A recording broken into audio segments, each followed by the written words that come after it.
सम्राट kitchen Alka More या चॅनलमध्ये सर्वांचं स्वागत आहे। साबुदाणा वडे करत आहे, तर त्यासाठी लागणारे साहित्य। तर मी हा साबुदाणा आहे, कच्चा साबुदाणा वाटून घेतलेला आहे। तर तो जास्त म्हणजे एकदम बारीक नाही करायचा, थोडासा रवाळ करायचा।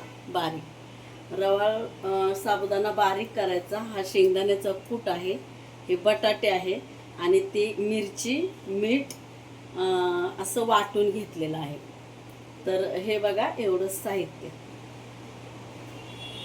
साबुदाणे वडे आपण बनवायला जे साहित्य घेतलं होतं ना, ते सर्व साहित्य आहे मी मळून घेतलेलं आहे।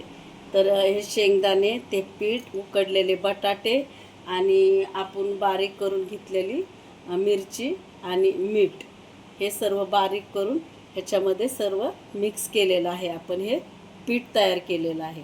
तर हे पीठ एक 10 किंवा 15 मिनटं असंच भिजत ठेवायचं आणि मग आपण आता वडे करणार आहोत त्याचे। हे बघा, आता आपण त्या पिठाचे असे गोळे करून घ्यावे आणि असं दाबायचं आणि कडेने जरा चिरा पडतात ना, ते अशा करून घ्यायचे। लगेच चिरा मुजून जातात आणि गोल आकार मिळतो त्याला, वड्याला गोल आकार भेटतो। हे पहा, अशा प्रकारे हे सर्व वडे मी बनवून घेतलेले आहेत।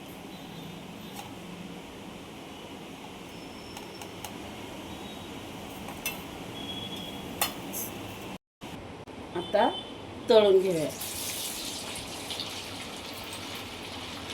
तेल टाकून घ्यायचं आणि मग थोडंसं बारीक करायचा गॅस आणि तळून घ्यायचं छानपैकी। अशा प्रकारे वडे आपण तळून घेऊया छानपैकी। टम्म बघा कसे फुगलेत। तर तयार झाले बघा साबुदाणा वडे। त्याच्याबरोबर दही आणि मी ही चटणी बनवलेली आहे। तर ही चटणी मी कशी बनवलेली आहे, शेंगदाणे आणि खोबरं, शेंगदाणे भाजून घेतले आणि त्याच्यामध्ये थोडंसं खोबरं पण भाजून घेतलं, थोडंसंच भाजून घेतलं आणि त्याच्यात मिरची टाकली आणि एक टोमॅटो टाकला आणि ही मी बघा तयार केलेली आहे चटणी। तर ही उपवासासाठी साबुदाणा वडे, ही चटणी आणि दही तुम्ही खाऊ शकता। तर आवडले असेल माझी ही डिश साबुदाणा वड्याची, तर लाईक करा, शेअर करा, सबस्क्राईब करा। धन्यवाद।